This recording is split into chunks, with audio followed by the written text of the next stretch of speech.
Located in the southwest corner of Ohio, Cincinnati is positioned at the bottom of a river valley, bordered by hills on three sides and the Ohio River on the fourth. Due to its excellent planning, the expansion of the actual city is extremely limited. However, the metropolitan area continues to grow. As a result, congestion on Cincinnati's roadways is at an all-time high. Residents can expect to spend upwards of 60 hours a year sitting in traffic. Commuters flood into the city from both sides of the river, limited to two highways who seem to be perpetually under construction. I-75, for example, has been a construction zone for over a decade. Additionally, little to no public transit is available. Cincinnati's daily gridlock at 8 a.m. and again at 5 p.m. result in more than colorful language. Cincinnati is tied at number 14 in the U.S. for worst air quality. We all know our valley retains humidity. That's what she said. And the water particles in the air bind to exhaust from vehicles to create a thick layer of smog over the city. Additionally, a large percentage of litter is thrown from cars, both on highways and city streets. Better public transportation would greatly benefit the overcrowding on roads, both for pollution and traffic reasons, and it's difficult to litter out of bus windows. Unfortunately, Cincinnati has a long history of failed transit systems. The city of Cincinnati began building a subway system in the early 20th century, but once the Great Depression hit, funding for the project quickly ran dry.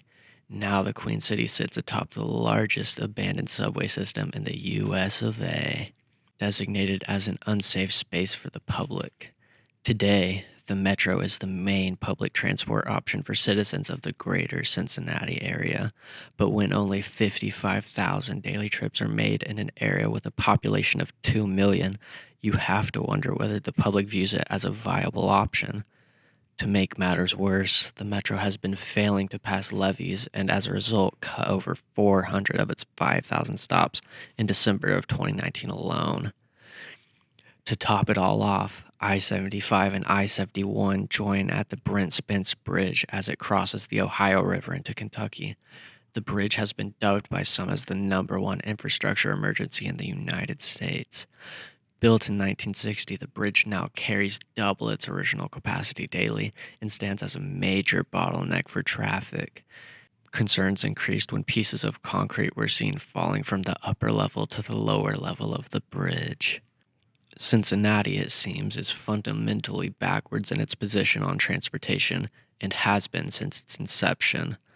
In the 1950s, rather than fund more public transportation within city limits, including passenger trains that ran out of the now obsolete Union Terminal, the city chose to kick thousands of residents out of their homes on the west side to make way for a new highway. Rather than invest in rehabbing the old subway system, which would cost taxpayers roughly $100 million, city officials voted to fund Paul Brown Stadium, which, with interest, cost taxpayers almost $1 billion.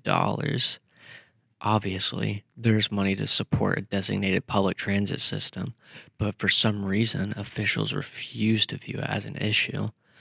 What they don't realize is citizens are growing tired of hours in traffic, smog-filled skies, dirty streets, and angry drivers. The Brent Spence Bridge is in danger of collapsing if a change isn't made, and the Ohio River stands as one of the most polluted in the country. Constant wear and tear on the highways from commuters means more construction, which leads to more traffic and more air pollution. If Cincinnati doesn't change its ways, we'll find ourselves in a cesspool before too long.